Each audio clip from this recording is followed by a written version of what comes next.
Jadi kita berbuat baik agar dia jadi baik. Baik tidak ini?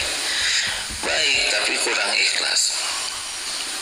Ada yang berbuat baik supaya dia tidak berbuat jelek. Masuk ikhlas tidak nih? Berbuat baik supaya orang tidak berbuat jelek ke kita. Udahlah, kasih aja supaya dia nggak ganggu. Ada yang berbuat baik supaya orang hutang budi. Jadi dia tidak bisa berbuat apa-apa ke kita karena dijerat oleh kebaikan. Itu belum baik. Bagi kita berbuat baik. Kenapa? Kenapa berbuat baik? Wa ahsinu innallaha yuhibbul muhsinin. Karena Allah menyuruh dan Allah mencintainya. Selesai. Ini luar biasa pentingnya, ya. Kenapa saudara kau berbuat baik sama orang yang menghina? Karena saya disuruh berbuat baik oleh Allah, Tuhan saya, dan Allah mencintai orang yang berbuat baik. Al-Baqarah 195 atau Al-Qasas dan Al-Qasas 77. Wa ahsin kama ahsanallahu ilaik, dan berbuatlah ihsan sebagaimana Allah berbuat baik padamu. Ini begitu memang hidup ini. Jadi balik ke kita semuanya berlipat-lipat. Jadi kalau kita sayang kepada diri kita, ya sudah, berbuat baik saja dengan ikhlas, pasti balik kok kepada kita. Nah, yang merusaknya itu adalah niatnya. Ingin dipuji, ingin diakui, ingin terkenal sebagai orang baik, ingin orang-orang jadi baik, ingin orang tidak berbuat jelek, ingin orang jadi hutang budi. Ini merusak. Selesaikan aja dengan ayat yang tadi. Kenapa kita nolong orang? Karena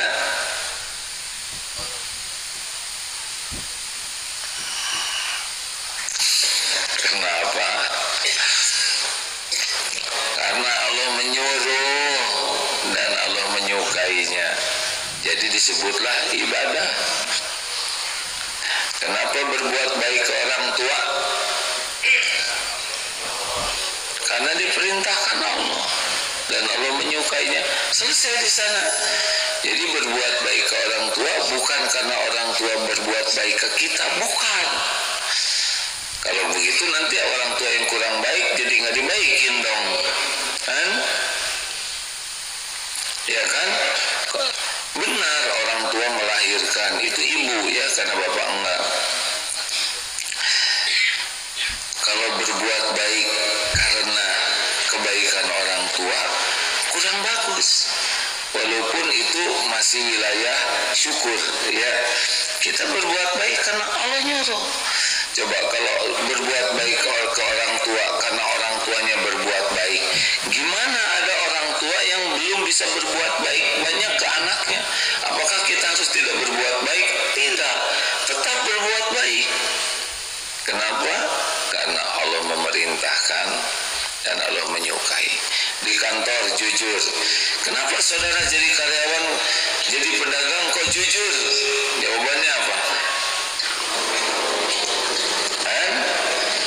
Karena Allah nyuruh jujur dan Allah menyukai orang jujur. Perkara dagangan laku atau tidak, perkara karirnya melejit atau tidak, perkara orang tahu atau tidak, itu bukan urusan kita. Urusan kita jujur karena Allah menyuruh dan jujur karena Allah mencintai orang jujur. Selesai. Duh, enaknya. Mama berbuat baik ke suami supaya apa? Supaya suami saya tidak berpaling ke lain hati, nggak ikhlas. Supaya suami saya kesengsrem. Enggak. Kenapa berbuat baik? Karena disuruh Allah dan Allah menyukainya. Lebih sederhana, bukan? Sederhana tapi dahsyat efeknya. Tenang, nikmat. Kenapa? Karena Allah suka. Nah, yang membuat rusaknya kebaikan kita karena kita ngarap-ngarap dari makhluk. Ini dilatih terus nih, karena nafsu kita maunya kita tuh diakui. Makanya makanya kenapa sering memposting kebaikan, karena ingin diakui. Ada yang memposting kebaikan supaya memotivasi orang. Ini kalau mendengar kata-kata ini harus bijak ya. Pas lihat, wah dia ria, dia nggak boleh. Kita kalau ke saudara kita berbaik sangka, ini ikhlas, ini memotivasi. Tapi bagi diri kita sendiri mau apa? Tanya terus, periksa terus hati kita, terus tanya, kenapa kamu melakukan ini? Kenapa kamu berbuat ini? Untuk apa? Untuk siapa? Yang dibelokkan itu hati, bukan amalnya. Jangan ketika mau sedekah, aduh saya ria nih, nggak jadi. Bukan begitu. Ketika mau tahajud, tiba-tiba ada yang lihat, wah kamu lihat, berarti saya nggak ikhlas, mending tidur, ngaco ya. Lagi saum, kamu saumnya ketahuan, mending batal, ini ngaco. Bukan begitu. Yang dibelokkan itu adalah hatinya. Dan ini setiap saat, karena setiap saat kita bergerak, setiap saat kita berbuat. Jadi terus kayak ngirim paket terus-terusan, pasti tidak pernah lelah untuk menulis alamatnya. Iya kan? Halo? Coba ini petugas bagian teleponin, apa yang dilakukan? Langsung mijit telepon atau memastikan tujuannya benar? Nggak mungkin kita halo, nggak mungkin ngirim paket terus-terusan tapi tidak pernah serius ke alamatnya. Sama dalam bicara, menulis, berbuat, tanya apa niat saya, apa niatnya, pastikan ini untuk Allah. Dan Allah tahu persis apa yang ada di hati kita, di pikiran kita. Wa huwa alimun bidatis sudur, dan dia mengetahui apa yang ada di dalam dada ini. Mau nyoba? Kita jarang itu. Kita jarang nanya niat dulu. Berpakaian ini apa sih? Saya niat berpakaian ini. Saya pakai ini, niatnya apa sih? Saya beli ini, apa niat saya nih? Saya melakukan itu, apa niatnya? Saya posting ini, apa niatnya? Selalu tanya niat, karena innamal a'malu binniyat. Niat itu alamat. Coba ini serius, karena banyak yang sibuk berbuat tapi tidak sibuk menanyakan niat di hatinya. Tanya aja, niat saya apa nih? Niat saya apa nih? 2. Jadi kalau berbuat baik tidak cukup berbuat baik, tapi harus niatnya dulu harus baik. Kalau berbuat baik salah niat, tidak sampai. Walaupun hafal Quran, walaupun jihad fisabilillah sampai meninggal di medan perang, nggak nyampe. Walaupun belajar agama dan dakwah siang dan malam, tidak sampai. Kalau niatnya hanya cari kedudukan di hati makhluk, ingin diakui, ingin dihormati, ingin disebut dermawan, maka mana yang lebih berat? Niat, menjaga, meluruskan niat atau beramal? Yang mana yang berat ini kan? Meluruskan dan menjaga niat atau yang beramal yang lebih berat?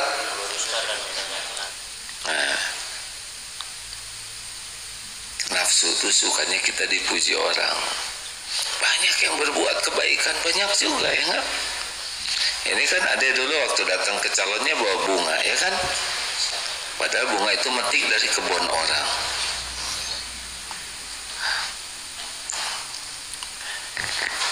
Dua, tentang bahaya berbuat buruk. Nih, ini mah perumpamaan ini ya. Duduk di sini, masukkan batu. Tolong diperhatikan. Ini perumpamaan sudah sering dikemukakan. Ini batu di depan. di depannya ada kue, makanan kesukaan lah ya, healthy food, bebas gula, bebas kolesterol, tapi enak luar biasa dan gratis. Makanan kesukaan. Nah di sebelah sini, di sini ada yang kita sukai, di sebelahnya ada ular. Dua-duanya tidak kelihatan. Informasi mana yang terpenting? Tentang makanan kesukaan, tentang ular yang membahayakan? Jawab. Ular yang membahayakan. Jadi informasi terpenting bagi kita tuh yang mana sih? Yang informasi untuk yang paling menyenangkan kita atau yang membahayakan kita? Jawab hadirin. Teori gitu. Aslinya kita lebih menyukai yang menyenangkan nafsu kita. Tapi kalau lagi sehat kayak gitu tuh akal kita teh lagi normal, ya iyalah, mau ngapain kita dapat informasi makanan tapi kita dimakan ular, dipatuk ular. Lebih penting sekarang informasi tentang yang bahaya. Coba ini jalan misalkan ya, di sini ada ranjau, di sana ada emas. Informasi apa yang terpenting bagi kita? Tentang emas, tentang ranjau. Iya, mau ngambil emas gimana? Kita udah meledak duluan. Nah, sekarang yang membahayakan kita tuh siapa? Pemerintah atau diri kita sendiri? Diri kita sendiri. Hah? Diri kita sendiri. Tetangga atau diri sendiri? Mantap nih. Tetangga atau diri sendiri? Diri sendiri. Yang membahayakan kita tuh kejelekan kelakuan teman atau kejelekan kelakuan diri sendiri? Kita kebanyakan mikirin orang. Tidak sepenuhnya terlarang, ada yang kita harus memikirkan karena tanggung jawab, kewajiban. Tapi jangan sampai lalai dari kesalahan diri, karena yang mencelakakan kita itu adalah dosa kita.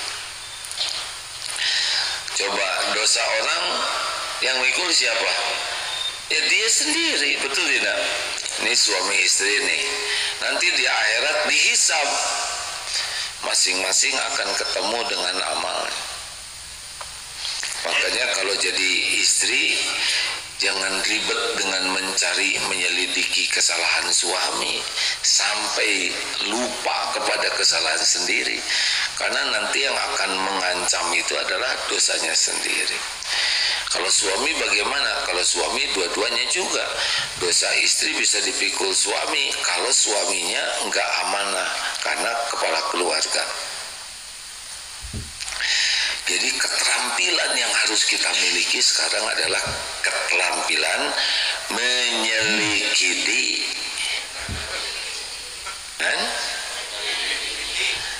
Atau nggak apa-apa lah, tukar tempat sekali-kali. Keterampilan jadi susah begini apa? Menyelidiki. Ya, bedanya tadi apa? Menyelidiki. Jadi geli ya. Salah satu keterampilan yang harus kita miliki adalah keterampilan menyelidiki. Astagfirullah. Jadi senyum, jadi seger bangun.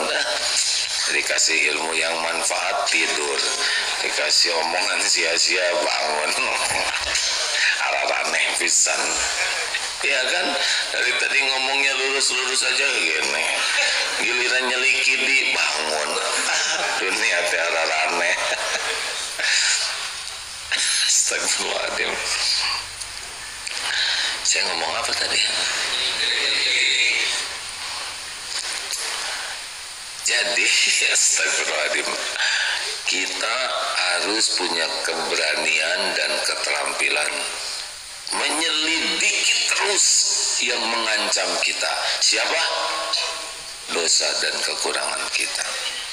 Jadi caranya bagaimana? Pokoknya apapun yang bikin hati tidak enak, apapun musibah, bentuk apapun yang menimpa, segera saja bagi kita ini amalkan, ini pasti diundang oleh dosa saya.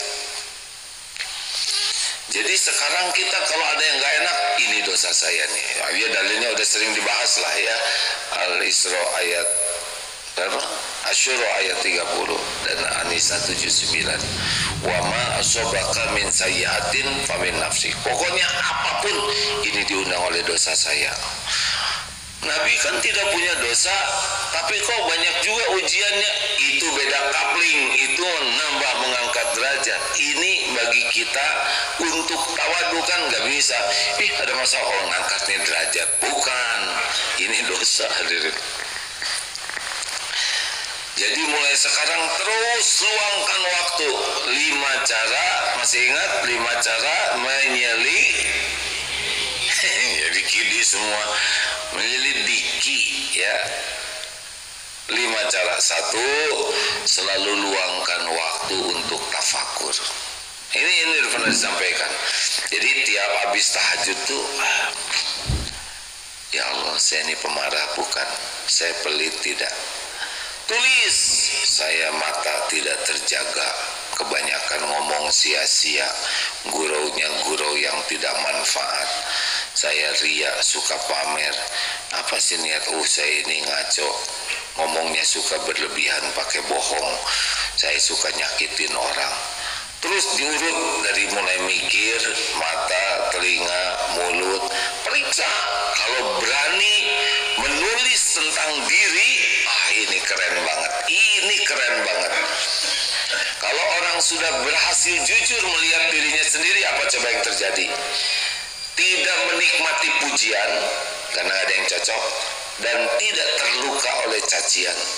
Nih, makin tahu kebusukan diri kita, kita jadi tahu pujian orang tuh nggak ada yang cocok. Jadi nggak cocok lah. Dan dihina, cetek lah dibanding kehinaan yang asli. Betul? Makanya orang-orang yang paling rajin menyelidiki hatinya sendiri, itu mah anteng hidupnya, nggak mudah luka. 2, bagaimana tekniknya? Miliki cermin diri. Mulai kalau yang udah nikah, ya udah itu pasangannya itu dijadikan cermin. Karena tahu modalnya lebih banyak, betul? Ayo bicara apa adanya. 1, ngajinya belum bagus. 2, mudah tersinggung. 3, ketek bau. Tidak usah bela diri, ini bukan bau, ini senjata rahasia, ketek. Jadi kalau terjadi perkelahian tinggal dicolek. Terus saya bela diri. Bapak ini mudah tersinggung. Ini saya bukan mudah tersinggung, saya itu tipe Umar bin Khattab. Waduh. Kalau orang diberikan masukan sibuk bela diri, itu ciri khas, nggak akan berubah. Nggak penting kita sibuk bikin alasan, yang penting kita jadi baik. Benar? Ayo nikmati. Kan ada tuh keripik pedas level 10 atau apa tuh, yang kalau pas dimakan tuh begitu matang. Kritik pedas aja dinikmati. Keripik pedas maksudnya. Tadi saya ngomong apa sih? Astagfirullah. Atulah beda sehuruf aja menjadi masalah. Antara kritik dengan keripik tuh mirip, walaupun pedas bisa dinikmati kalau goalnya adalah perubahan diri.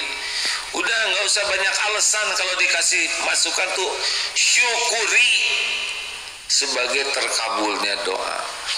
Nggak usah sibuk bela diri. Ya terima kasih. Ya terima kasih, alhamdulillah. Dan terima kasihnya tuh yang asli ya. Jangan terima kasih untuk menghentikan. Gini saya punya maksud. Ya terima kasih, terima kasih. Nah itu ngerem itu adanya. Ayo, manusia yang bekal bahagia itu, yang bekal sukses itu adalah yang paling berani melihat kekurangan kesalahan diri. 3 apa? 3, datangi yang ahli. maaf ya, kalau dikoreksi jangan ngebalas ngoreksi lagi kalau dia tidak mau. Jadi pas dikoreksi, lihat dulu dong, kamu aja nggak beres, nggak boleh. Nikmati sebagai karunia Allah. Yang ketiga adalah harus senang bertemu dengan yang lebih ahli dari kita. Seperti kita sakit ketemu dokter, ketemu yang lebih ahli itu akan menunjukkan. Lah ketemu dokter yang sudah ahli udah ketahuan ini penyakitnya ada nih. Penyakit apa? Ini penyakit dompetnya kosong. Tahu dari mana? Ya menganga terus ya. Hadirin, apa kabar? Nah, itu udah ketahuan oleh dokter tuh, sariawan dia. Jadi kalau ketemu dengan orang-orang yang akhlaknya lebih baik, ilmunya lebih tinggi, ibadahnya lebih banyak dan ikhlas, kita ketemu beliau itu langsung kita bisa mendapat manfaat. Karena bisa menunjukkan kekurangan kita. Bisa dengan nasihat langsung atau dengan melihat aja kita jadi tahu level kita. Benar? 4, manfaatkan orang yang tidak suka kepada kita. Karena orang-orang yang tidak suka kepada kita itu bagian dari karunia Allah. Mereka itu meluangkan waktu, tenaga secara cuma-cuma untuk menyelidiki kita, betul? Kita udah tidur, mereka masih bangun memikirkan kita. Ini kan pengabdian luar biasa ya, tanpa pamrih loh. Udah gitu mereka menyebarkan kekurangan kita agar kita tahu. Keren banget ya. Harusnya dikirim bolu yang seperti ini, kirim ubi cilembu ya, sebagai penghargaan atas jasanya. Jangan sakit hati. Orang ngejelek-jelekin kita gak ada bahayanya. Yang jelek, yang bahaya tuh kita jelek kelakuannya atau kita yang menjelek-jelekin orang. Tenang hadirin, tenang. Nabi Muhammad SAW sempurna, tetap ada yang ngejelek-jelekin. Masa kita yang jelek betulan, gak ada yang ngejelek-jelekin ya?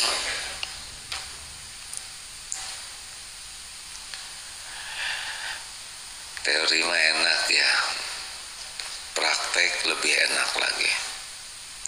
Dan yang terakhir, cara untuk memeriksa diri adalah tafakuri. Ini maaf ya, ini semua yang ada di sekeliling kita, berita-berita, berbagai media, itu adalah pendidikan dari Allah untuk memperbaiki diri kita. Kita akan ketemu dengan berbagai orang yang pas ketemu teh, monyong, sini lo. Pelajaran, jangan nyebut monyong, ya kan? Nut, sini ndut. Kita nggak enak disebut ndut. Pelajaran, jangan ndut, kecuali yang dipanggilnya ndut ya. Ada nih ndut, ini teman saya ndut ikut ini, memang ndut dikasih namanya ndut, disebut ndut bahagia, yang justru disebut krempeng, tersinggung. Ketemu dengan orang yang ramah, ini pelajaran. Berarti saya selama ini enggak. Jadi setiap ketemu orang dengan perilaku baik dan perilaku kurang baiknya, itu adalah karunia Allah agar kita bisa mengevaluasi diri. Saya mirip yang mana? Oh, saya belum seperti ini. Oh, saya harus begitu. Yang ini lebih tenang. Ini nggak enak. Saya ini marah-marah nih. Saya nggak mau marah-marah. Jadi ketemu siapapun, dapat berita apapun, nonton apapun, itu menjadi bahan evaluasi diri. Jadi cepat berubahnya. Halo? Adik-adik belajar dari guru, kan guru itu bukan hanya ngajarin aja. Ini punten ya, ada guru idola waktu sekolah dulu. Ini nggak bisa lupa nih, nggak bisa lupa. Beliau kalau udah teng, loncengnya aja bikin gembira. Kenapa? Karena gurunya baik, rapi penampilannya tuh, rambutnya juga klimis.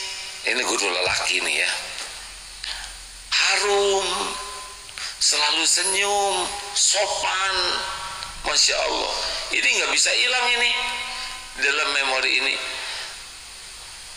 Ada juga sih yang pelajaran yang lain, tapi semoga Allah tetap membalas beliau dengan kebaikan. Yang ketika lonceng itu seperti hantaman godam, yang teng, aneh, loncengnya sama tapi efeknya beda, teng. Ini didramatisir. Ketika jalan ke kelas, tegang, pintu kebuka,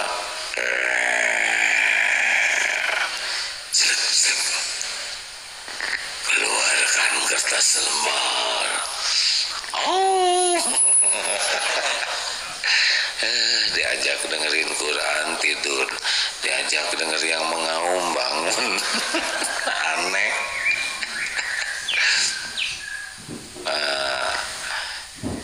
Tapi semoga beliau yang ngajarin itu tetap jadi kebaikan. Macam-macam guru tuh ya. Jadi bukan hanya pelajaran ilmunya, tapi pelajaran akhlaknya, perilakunya. Dan kita tidak usah menilai jelek kepada beliau. Yang penting jadi jalan kita bisa berubah. Jangan dibicarakan kejelekan beliau, tapi jadi cermin agar kita tidak melakukan hal yang sama. Persis ini teman-teman lihat yang lagi ceramah ini. Ada mungkin kebaikannya, tapi banyak teman-teman lihat kekurangan saya. Itu jadi pelajaran untuk yang baiknya. Boleh diambil karena kalau kebaikan dari Allah, kekurangan kesalahannya dijadikan cermin supaya tidak ditiru, dan doakan serta bantu menjadi lebih baik. Teng, begitu. Ada pertanyaan? Oh, kalau makin tenang, kita ini harus tenang. Semuanya jernih, mulai les. Ya, beginilah. Silakan, ada pertanyaan, Pip? Ada pertanyaan tidak?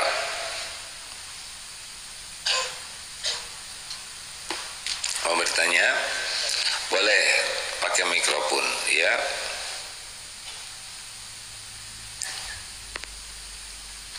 Cek, bismillah. Makasih Ustaz. Assalamualaikum warahmatullahi wabarakatuh. Waalaikumsalam warahmatullahi wabarakatuh. Ustaz, langsung saja ini pengalaman pribadi Ustaz. Susah memaafkan orang Ustaz.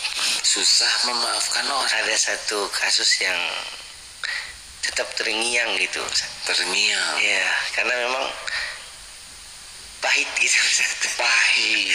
Ya, jadi selalu belajar untuk memperbaiki hati. Tapi kalau kasus yang sebiji saya tidak ceritalah apa masalahnya. Jadi pahit. Iya, selalu susah gitu Ustaz. Mungkin jadi apa untungnya sakit hati kan? Iya. Ya, tapi itulah yang tanya dulu saya, apa untungnya sakit hati? Kan? Tolong dijawab. Kenapa dirawat sakit hati itu? Ada untungnya tidak? Tolong dijawab, Raden. Ya, tidak ada sih Ustaz. Terus ngapain? Ya. Siapa yang nyuruh dendam? Ada perintahnya dari Allah nggak? Terus mau ngapain? Jadi amal soleh tidak, sakit hati begitu? Tidak. Jangan. Orang takwa itu wal afina 'anin nas, memaafkan. Sebetulnya kita tidak rugi kalau orang berbuat nipu dan jelek. Enggak ada, pasti hitungan rugi itu duniawi aja. Kalau kita ada yang menyakiti, kata-katanya tidak enak, kita harus syukur, bukan kita yang jadi dia. Coba kalau dipilih, misal kita kecopetan, pilih mending kecopetan, mending bagian nyopet.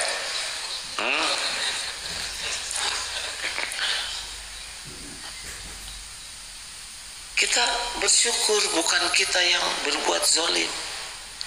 Yang kedua, itu sakitnya itu pasti ada dosa kita tuh. Sangat boleh jadi kita pernah zolim ke orang, sehingga itu diundang oleh dosa kita, dan itu jadi penggugur dosa kita. Masa kita sakit hati? Harusnya kita bersyukur dong, beliau sudah jadi penggugur dosa. Benar? Kayaknya nggak rela nih. Gimana mau tetap sakit hati? Ya udah, nggak saya terusin lah. Kelaminating gimana? Jangan gitu, Pak, saya jadi nggak enak, Pak. Jadi saya nggak enak. Udahlah, kalau ingat dia doakan aja kebaikan, ya. Ih, enak banget, ya udah nggak usah. Pokoknya nggak berdebat lah ya. Selalu tanya ini tuh jadi amal soleh tidak? Mau ngapain? Ada ibu-ibu dari Surabaya pernah datang. Saya dari Surabaya. Oh iya Bu, ada yang bisa saya bantu? Saya mau minta maaf. Baru juga ketemu minta maaf. Saya dulu suka ngomongin Aisyah, udah nggak usah diceritain. Udah, sudah dimaafkan, enggak? Saya juga nggak tahu ibu ngomong gitu. Tapi bukan itu aja, apalagi Bu, kata guru saya, kalau kita gibah, ngejelek-jelekin orang di belakang, maka pahalanya dikasihin kepada yang digibahin. Nah, saya jauh-jauh dari Surabaya, tolonglah pulangin pahala saya gitu. Nah, gimana mulangin ya? Masa saya harus menggibahi beliau? Ya, baik. Jadi gimana sekarang? Terserah aja lah ya kita. Lanjut, ada pertanyaan selanjutnya. Cek. Tunggu dulu yang medsos dulu ya, kasihan. Kalau yang di depan ini kabelnya terbatas, jadi harus maju. Oh, ada? Ya, baik. Cek. Assalamualaikum warahmatullahi wabarakatuh. Waalaikumsalam. Bapak minta jadwal buat di besok di. Silakan, Pak. Saya usul kepada Pak Hakim agar diadakan pendidikan mubalik. Ini saya punya pengalaman, Pak. Pendidikan mubalik. Saya punya pengalaman pada saat saya sholat Jumat, Pak. Sudah jam 12 lebih seberapa tidak mulai-mulai. Kemudian marbot meminta maaf, berbicara. Maaf karena khotib tidak datang, imam tidak datang. Di antara yang hadir, insya Allah ada yang bisa menggantikan. Begitu sejarahnya, Pak. Oh, terima kasih, Pak. Dapatnya. Terus jadi Assalamualaikum gimana? warahmatullahi. Alhamdulillah ada yang maju, Pak. Ada yang maju ke depan. Ke depan. Ya, bagus memang begitu, harus ke depan majunya. Terima kasih, Pak. Assalamualaikum warahmatullahi wabarakatuh. Tapi ke depan beliau bisa juga khotbah, nggak? Kebetulan bukan saya waktu itu. Oh iya. Jadi iya. ada beberapa Baik, tapi ini datang. harusnya marbot langsung jadi khotib, betul tidak? Hah? Iya kan? Maaf, khotib dengan imam tidak ada yang hadir. Saya penggantinya gitu. Keren kan? Makanya bagus sekali, Pak. Terima kasih. Ayo, ini teman-teman siapkan diri, karena memang selalu harus siap untuk berbuat kebaikan. Betul? Terima kasih, Pak. Ada lagi penelpon selanjutnya. Assalamualaikum warahmatullahi wabarakatuh. Waalaikumsalam warahmatullahi wabarakatuh. Mau tanya Hakim yang saya hormati, masalah pinjem pinjol. Pinjem Uang pinjol. pinjol lewat online. Kebetulan anak mantu, tapi nagihnya alamatnya kebetulan di rumah ibu bapaknya. Ibu bapaknya tidak mau membayar karena kan sudah punya suami, harusnya tanggung jawab suami. apakah sebagai orang tua merasa dosanya besar Pak kalau tidak mau melunasin utang karena dia seorang bidan masih honor, punya anak 3, terus pinjem 800.000 katanya. Ini detail begini, jadi intinya aja intinya kalau sebagai orang tua kalau tidak melunasi apakah berdosa, apakah kalau pinjam pinjol itu bid'ah? Yang pertama, yang udah aja Bu, ini aja rumit ya Bu, tunggu dulu ya. Pinjem pinjol itu apa? Oh, yang di itu, yang di online. Yang Maaf. Yang bunganya bunga berbunga. Iya, 1 tahun aja 800 jadi hampir 1.300.000 kurang lebih. Aku didatangi bodyguard. Bukan bodyguard Bu. Ya itu yang pakai tato. Takut Pak. Oh itu bukan debt collector. Nggak apa-apa ya, Ibu punya bodyguard juga nggak apa-apa ya. Ibu. Baik. Jadi Ibu gimana sekarang maunya apa? Kata suami saya dilunasi aja. Kata saya jangan. Anaknya nanti ngelunjak. Kan pinjemnya nggak izin sama orang tua. Ada suami. Kami tidak tanggung jawab. Kalau suatu saat Ibu kepepet, saya kira itu pinjam ke pinjol itu kepepet itu ya. Kalau nggak kepepet nggak akan pinjam. Karena pertama itu haram dengan berlipat-lipatnya rentenir. Pinjol itu rentenir. Bunga berlipat begitu sangat terlarang, pasti menderita lah. Saya menduga itu dalam keadaan darurat Bu. Iya. Jadi baiknya bagaimana sebagai orang tua? Bayarin secepatnya. Dan Ibu niat membayarkan, menyelamatkan anak dari jeratan riba. Terima kasih Pak Kiai. Terus yang kedua, kalau anak saya ikut aliran Pak Jaitun, Yayasan Jaitun, Pak Panji Gumilang. Apa? Betul Pak, ini Apaan lagi? Ini ngomong apa lagi Ibu? Pak maaf aku batinnya tersiksa. Wah, Anak saya kan kebanyakan mahasiswa Unpad kedokteran kebidanan juga. iya. Terus dicuci otaknya sama Panji Gumilang. Katanya kalau ngambil harta benda orang tuanya, saudaranya dibagikan ke fakir miskin masuk surga jannah. Panji Gumilang itu kan apakah itu agama yang diakui oleh pemerintah? Wah, itu gini, Ibu tenang. Ibu tanya ke Menteri Agama ya. Dah gitu aja. Di TV kan di penjara, Sekusa Ya, Kembangan. terus kenapa nanya ke saya, Ibu? Maaf Pak Kiai, aduh, aku batinnya. Iya Bu, udah sekarang bayar pinjol itu lunas ya. Ya udah, terima kasih. Iya bisa. Atur nuhun. Assalamualaikum warahmatullahi wabarakatuh. Nuhun, Agim. Terima kasih Bu. Bayar secepatnya Bu ya. Dan beritahu kalau darurat nggak usah pinjam ke sana lagi, pasti tersiksa. Itu banyak usaha pinjol itu zolim, benar-benar kata-katanya tidak baik. Dan jangan mau kerja walaupun digaji sebagai tim pinjol itu. Kata-katanya busuk, jelek, nagih kemana-mana, sepertinya menolong padahal menjerumuskan. Jangan kepepet, tobat, minta ke Allah, bicara baik-baik dengan orang tua. Ya dilunasi ya Bu ya, lebih cepat lebih baik ya Bu ya.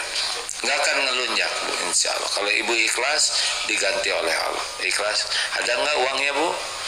Jangan pinjam ke pinjol buat bayarnya, jadi repot. Udah nggak apa-apa Bu, pokoknya lunas aja. Hah? Ya udah bayar aja ya. Amin, dimatiin mikrofonnya Min. Menyelamatkan Ibu ya. Lanjut. Terakhir Tadi siapa yang ngajak? Ya Pak, silakan. Assalamualaikum warahmatullahi wabarakatuh. Mungkin ini berkaitan sama penanya pertama ya. Mungkin juga kejadian sama saya. Untuk menjaga hati sebetulnya, jadi gini, kalau kita menghindari gitu ya, menghindari kan kalau tadi pertanyaannya itu masih sakit hati gitu ya. Ya kita udah maafkan, cuma kita menganggap daripada kita ketemu dia, hati kita ingat masa lalu, mending kita menghindari gitu ya. Karena ingatnya gini, Rasulullah itu kan pamannya dibunuh oleh Wahsy, kemudian Rasulullah memaafkan, tetapi tidak ingin melihat wajah Wahsy lagi gitu. Nah, bolehkah kita bersikap seperti itu? Terus kalau Rasulullah ngasih contoh, tiru. Udah ada jawabannya, itu mau saya keluarin jawaban barusan. Bapak mau ya nanya sendiri, ya jawab sendiri. Terus saya ngomong apa? Masih dosa nggak kita gitu? Nggak tahu. Bapak mah gitu. Menghindar, nggak apa-apa. Jangan cari penyakit. Nggak harus kok kita ketemu dengan setiap orang, enggak. Harus itu kita ketemu dengan yang bisa menguatkan iman dan jadi amal soleh. Kalau ketemu orang itu iman kita jadi rusak, ya nggak usah ketemu. Gitu. Saya diundang reuni, datang atau tidak, tergantung acara reuninya apa. Ini misalkan SMA tahun 75, sekarang reuni, boleh saja kalau ada manfaatnya. Tapi seragamnya ternyata harus pakai seragam zaman dulu. Ini kan jadi lucu ya. Saya nggak mau. Saya diundang reuni harus pakai seragam SMA, nggak mau ya nggak. Emang seragam sama tapi kan bentuk beda, wajah beda, jadinya lucu banget. Jadi reuni itu ketawa terus ngetawain, nggak bagus. Ada reuni harus pakai pakaian renang, nggak bagus juga. Jadi tergantung, kalau bisa menguatkan iman, bisa jadi amal soleh, silakan. Kalau tidak, nggak usah. Bicara aja baik-baik ya. Apalagi ada teman saya ini ya, SMP nggak mau ikutan reuni. Kenapa? Ya ujiannya dulu beliau ganteng, jadi playboy cap 2 cula yang. Jadi tiap kelas itu ada pacarnya, jadi reuni ketemu tuh dengan para mantan. Babak belur. Mending nggak, bener itu yang baik, nggak usah datang. Daripada udah cinta beruk lagi zaman dulu ya. Dan itu udah dicatat dosa loh hadirin kalau udah balik gitu. Kadang-kadang gurunya juga jadi kekanak-kanakan. Itulah. Jadi gimana sekarang? Ya udah kan Bapak nanya sendiri, udah jawab sendiri. Saya nebeng ilmunya aja. Terima kasih. Bonus masih ada meme dari medsos, adakah? Cek. Izin dari medsos ada satu. Assalamualaikum Pak. Bagaimana hukumnya kalau sedekah kepada orang yang gak pernah sholat? Apa saya ikut dosa juga? Begini, kalau kita niatkan ini bagian dari dakwah ya, karena kan Rasulullah juga berbagi tidak hanya kepada orang Islam saja, banyak yang non Islam diberi juga. Dan kita berbuat baik bukan hanya untuk orang Islam saja, kita ini rahmatan lil alamin. Kalau saya memilih justru yang belum sholat itu kita dakwahi. Pernah nih di Geger Kalong Hilir AA dengan seorang ustadz satu mobil. Kemudian ada yang minta-minta, pas AA bagian nyetir, dinasihatin, Pak sholat supaya rezekinya dicukupi Allah, nanti nggak begini terus Bapak keadaan mau ngomong aja dia ngomel. Pindah ke sebelah itu oleh ustadz yang sebelah itu dikasih itu. Ustaz tahu tidak siapa yang minta-minta itu? Tidak tahu. Kenapa nanya gitu? Saya enggak ngasih karena saya tahu ini pura-pura miskin. Dia di drop pakai seragam. Jadi nasihatnya, saya sedekahnya pakai nasihat. Kalau Ustaz kenapa saya ngasih? Karena Rasulullah itu kalau ada yang minta selalu ngasih. Kan lebih bagus kalau ngasih dulu kemudian dinasihati baik-baik. Buktinya ketika dinasihati mah ngomel nih mau ngasih duit. Tapi itu jadi kepikiran, oh iya, kalau sedekah ini bisa menjadi bagian dari bagian dakwah kita, begitulah. Sepengetahuan saya, Rasulullah itu berbagi bukan hanya untuk orang Islam saja, ya, rahmatan lil alamin. Karena ketika beliau membawa risalah Islam, yang Islam cuma sendirian beliau, yang lain-lain belum masuk Islam. Bayangkan kalau Nabi hanya berbuat baik ke yang Islam, jadi hanya ke diri sendiri aja. Terima kasih. Mudah-mudahan ada hikmah dan manfaatnya. Semoga Allah memampukan kita berbuat baik dengan ikhlas dan bisa bertobat atas sekecil apapun perbuatan buruk yang kita lakukan. Subhanakallahumma bihamdik asyhadu an la ilaha illa anta astaghfiruka wa atubu ilaik. Assalamualaikum warahmatullahi wabarakatuh.